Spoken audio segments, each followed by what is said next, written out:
Hello, everybody. My name is Doug Roussillon. I am a Master's of Public Administration candidate at the School of Public Affairs and Administration at Rutgers-Newark. And this is a presentation about a project that I was working on at my job in Teaneck, New Jersey. I am the township clerk in the township of Teaneck, Bergen County. We're about 5 miles outside the George Washington Bridge. We are the second most populated township in Bergen County, right behind Hackensack, which is a city. We have a very active community. It's a very beautiful town. I've been the clerk there since May 2019, and my job there consists of a whole slew of things, quite honestly, a long list. I run all the public council meetings. I keep track of all of our advisory boards, which we'll be talking about today. I facilitate the contracting process in the township. I am an administrative agent of the township. I'm part of the administration, and I also run all the elections that take place in the township, whether it be the general or primary election. It's all done under the auspice of my office. Teaneck is one of few municipalities in New Jersey that is organized under the Faulkner Act organization that the New Jersey legislature provides. The Faulkner Act is a form of government that was originally put forth to try and increase community participation in the public policy process and governance of the municipality. It allows for many different forms of public participation.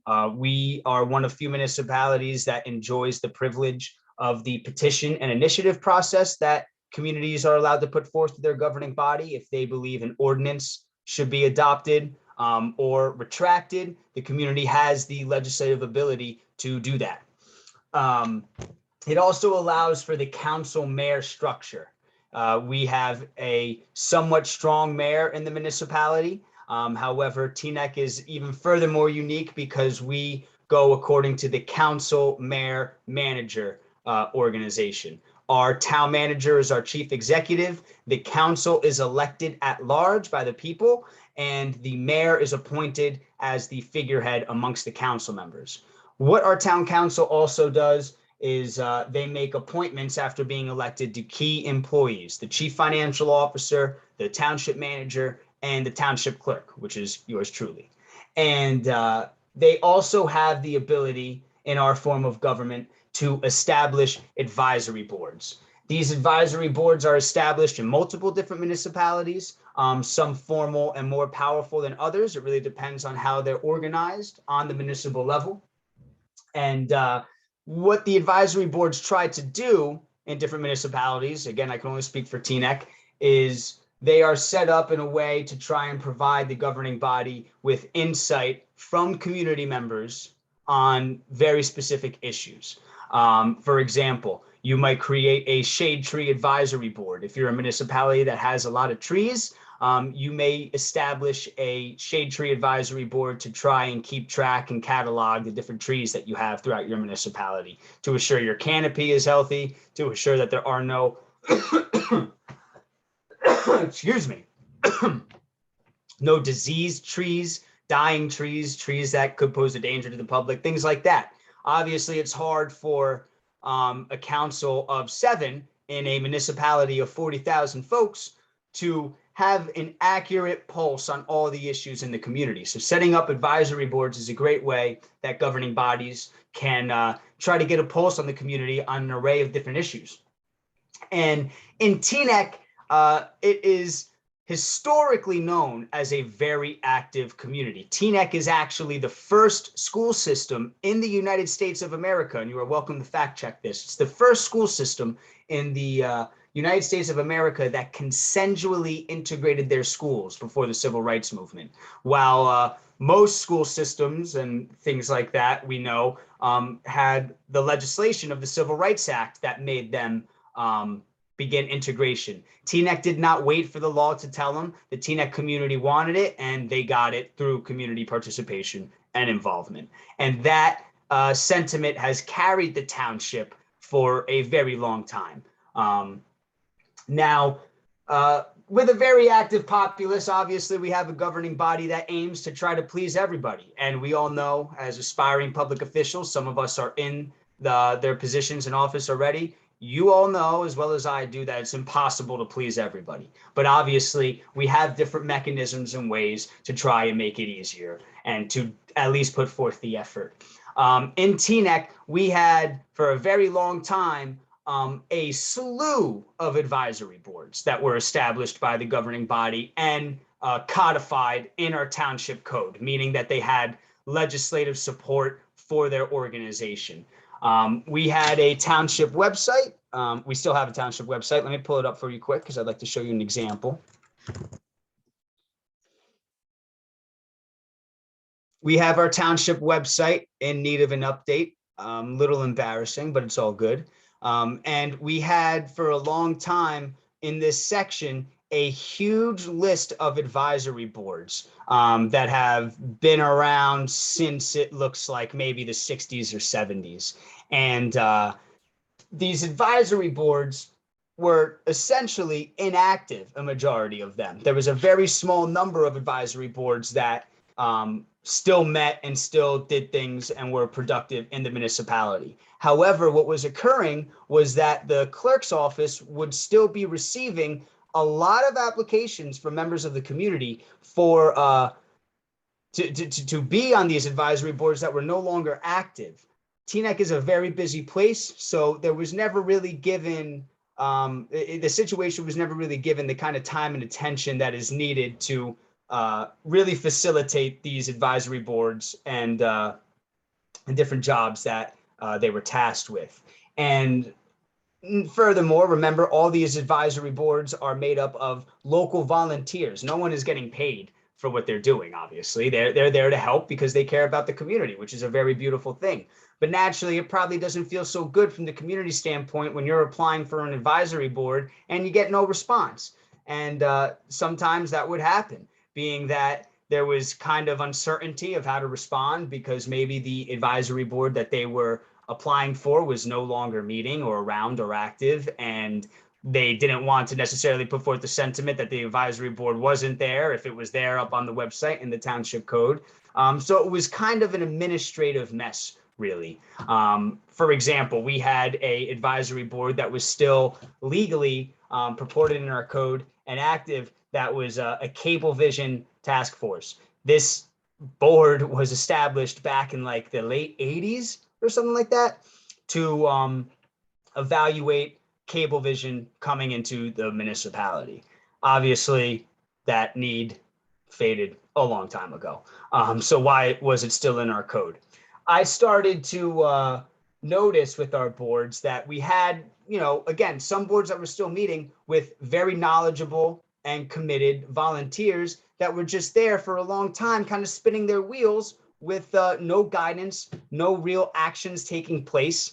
Some of these volunteers, who dedicate their time to their monthly meetings and such, their meetings would last for hours sometimes. Members of the public would attend, agendas would really not be followed, tangents would take place. And, really, we want volunteers to be productive. We want them to feel valued. We want them to feel focused. And sometimes if you don't have that legislative and administrative backing and support, it's really hard to keep that consistency going and the ball rolling.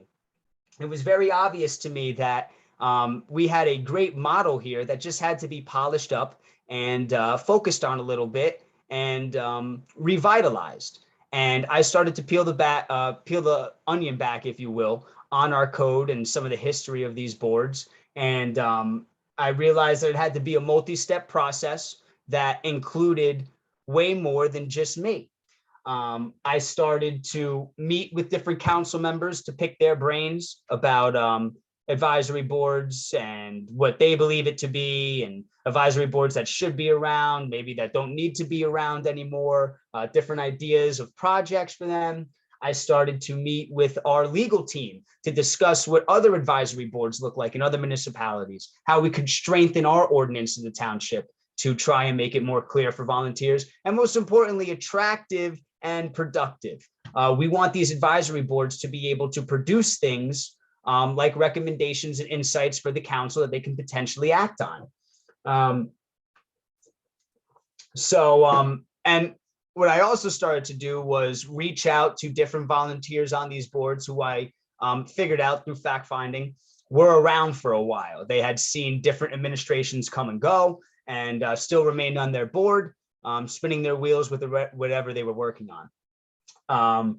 What I started to do from there, once I got a clear picture of the situation that we were dealing with, I gathered the chair people of the different boards that were still around, which was about 7 or 8 of them, compared to our ordinance that had like 30 different advisory boards. There was really only a small faction that still met and were active. I started to meet with the chairs of our advisory boards, someone from our legal team, and one of our council members at the time, to begin brainstorming about how we can revitalize the process and model here to allow for more productivity, actual dialogue and communication to be taking place, and holding these boards accountable. Obviously, we cater to our volunteers. We want them to feel inspired and like they are heard. We don't want to overload them with any work, but obviously if you're going to be acting as an arm of the township in some way, there is a standard that should be met. And those were the things that we started to discuss. We started to have monthly meetings, the chairs, myself, and one of our township attorneys, to start laying the groundwork for a revitalization of our advisory boards. And what that brought to fruition was an ordinance that I helped craft with our legal team that was using insight from our chair people who were on the boards for a long time. And this ordinance went through a couple different variations before being heard from council. And eventually council ended up adopting the ordinance, and we have now a very productive group of advisory boards. And that's why I'm here on this page, because I want to show you, we cleaned up how it looks to the public, where we have our advisory boards that are active, clearly stated. And this is a good thing, because you want your website to be able to communicate clearly to the public and the constituency, and showing this kind of formal organization, again, inspires people, hopefully, to get involved. They know that this is a real team, a real project. And this ordinance also helped clean up our township code tremendously. So now we are officially at a working point with our advisory boards, and I will show you that right now. This is a beautiful system that we have for our township code here. It is all digitized.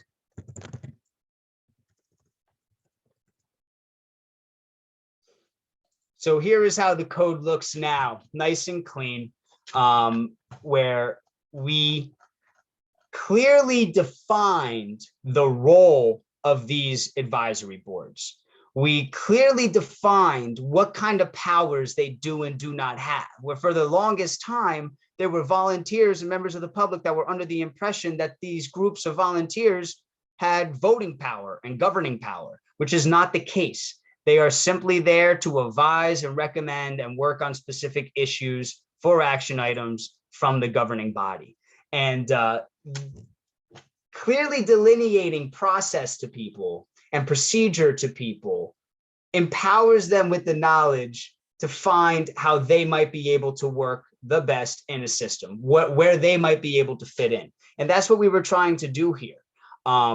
We clearly defined the role of the council liaisons. This is council members that are assigned to be a conduit between the council and the advisory board to a specific advisory board. So each council member is tasked with taking care of a different advisory board from that end. And this is important because for the longest time, our volunteers were saying that they really had no interest from council members on their boards after they were appointed. And I come to find out, again, it's just important that people sometimes just ask questions and communicate with each other, because while there are people that were under the impression that the council didn't care, it was more that the council was unsure their role of interaction with these advisory boards after appointments. So we decided to address that also. We delineated the role of the chairperson, which is extremely important because naturally, if you have a body, some kind of advisory board body, a group, you do want defined roles so you can maximize your productivity. You want to be able to know who is the presiding officer of the meeting. You want to know who is keeping track of the agenda, the minutes, things like that. We delineated the roles that the members are supposed to have also, and standards that are supposed to be met. We had members that were sitting on boards for like 10 years, but they never showed up to any meetings. So why should a volunteer remain on a board and have their name on a board if they really don't participate? We clearly outlined the appointment process. Teaneck is a very, very multicultural community that has many, many different needs, and it's important that all those needs are heard and addressed to the best of our governing body's ability. And with the appointment process, it was important that we define that so we can assure a fair and equitable process for different volunteers getting on these boards. We clearly defined the terms of office, which was extremely important. A quorum, which will define when or delineate when a board can meet. They need to have a quorum. And then we also delineated, which was really important in my opinion, having these advisory boards report back to council, accountability, because if we had that clearly defined from the get-go, then I doubt that we would have had such a messy ordinance in the first place. Do you know what I mean? Because we would have learned very fast that the Cablevision Advisory Board had no more use, you know, once their job was done. We would have learned that, and we would have abolished the board from the code. Now, what we also did, which is important to recognize, is that we curbed public input. These boards are formed to advise council and not the general public on issues. And for that reason, we decided to close the meetings to the public unless the public had something to bring up to the board. So we defined the process. Let me pull that part up. We defined the process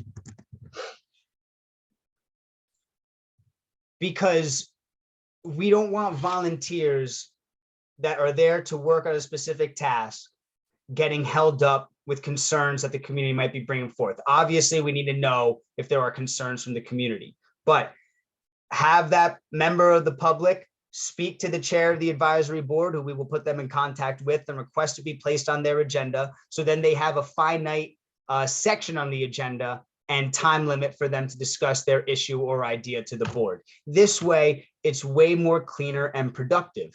Now, the annual reporting that comes from our boards also is a way for the public to listen in on what these boards are doing at our public council meetings. We have our advisory boards now report at the towards the end of each operating year to report to the public and council what they've been working on and some of the ideas that they have for the coming year. This is a way for the public to get an idea of what these boards are doing. So maybe they have an idea they might want to apply, or they might want to bring up that idea to the board. The main aim was just trying to provide clarity in this process and who these advisory boards were. What we also did was that we clearly defined,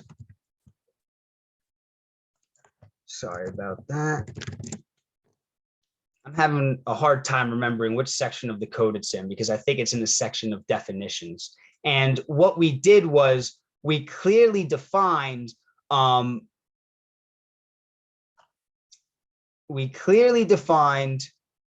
boards in such a way where we will establish advisory boards to work on specific issues, right? The Shade Tree Advisory Board, like I mentioned, or we could look at the website. We have a Patriotic Observance Advisory Board, Pride Awareness Advisory Board. These boards will work in perpetuity to maintain these areas of focus and remain working on these areas of focus. But what we also did was left room in the code with something that we referred to as a task force. Let's say that there is a temporary issue that is upcoming in our township, and excuse me, a temporary issue that arises in the township that needs attention from the administration and community. We had some soil contamination at one of our parks. We established at one point a task force to help synthesize that information, make recommendations of how to handle the park going forward, and share that information with the public. That's a great idea, but we don't need that task force to stick around forever. They have a finite purpose, and it's clearly defined. This again avoids boards sticking around in perpetuity that may not necessarily need to be there.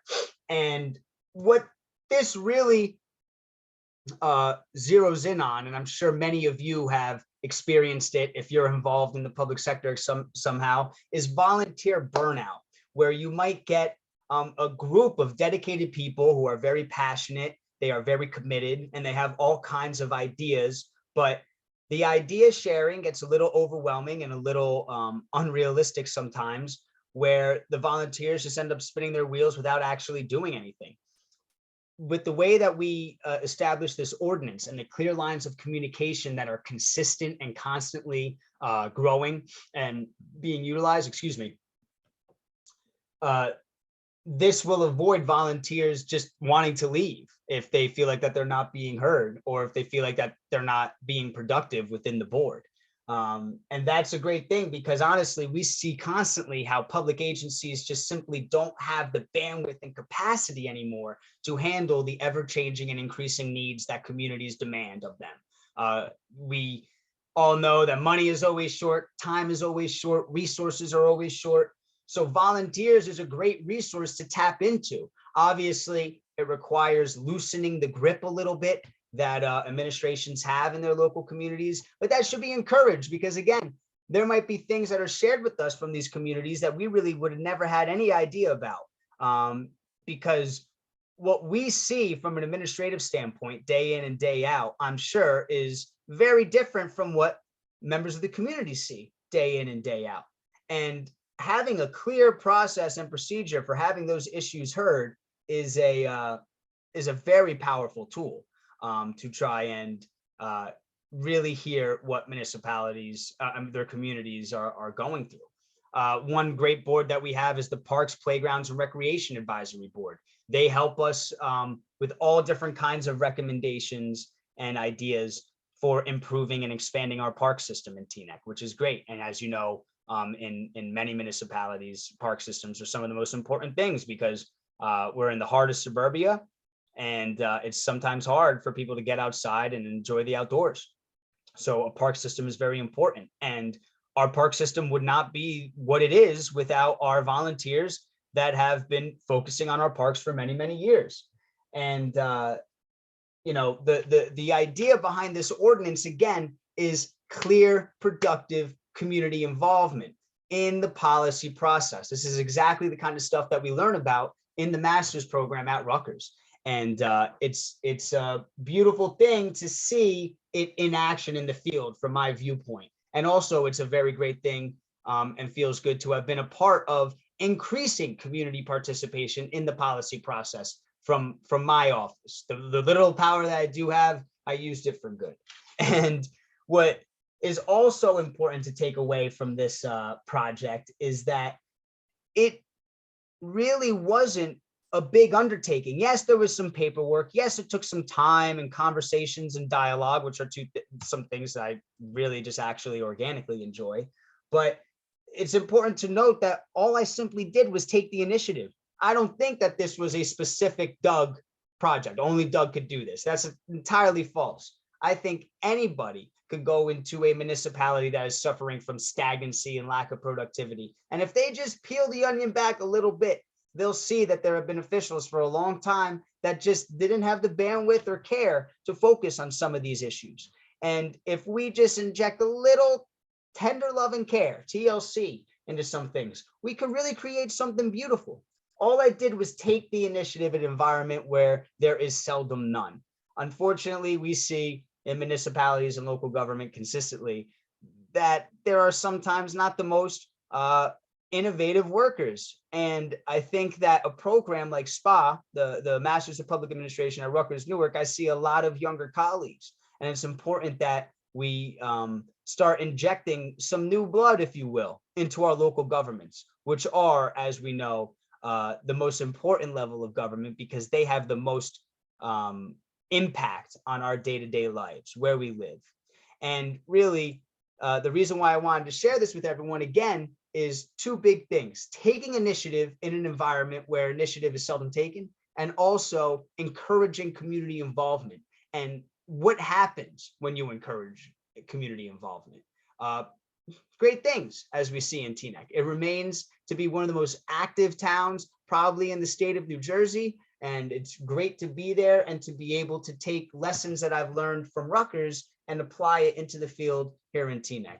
And for that reason, I'm so grateful for Rutgers and for Teaneck for allowing me to be able to inject some of my skill and ideas into the blank canvas, if you will. Thank you for tuning into this presentation. I hope you enjoy the rest of my portfolio. Please be safe and reach out if you have any questions.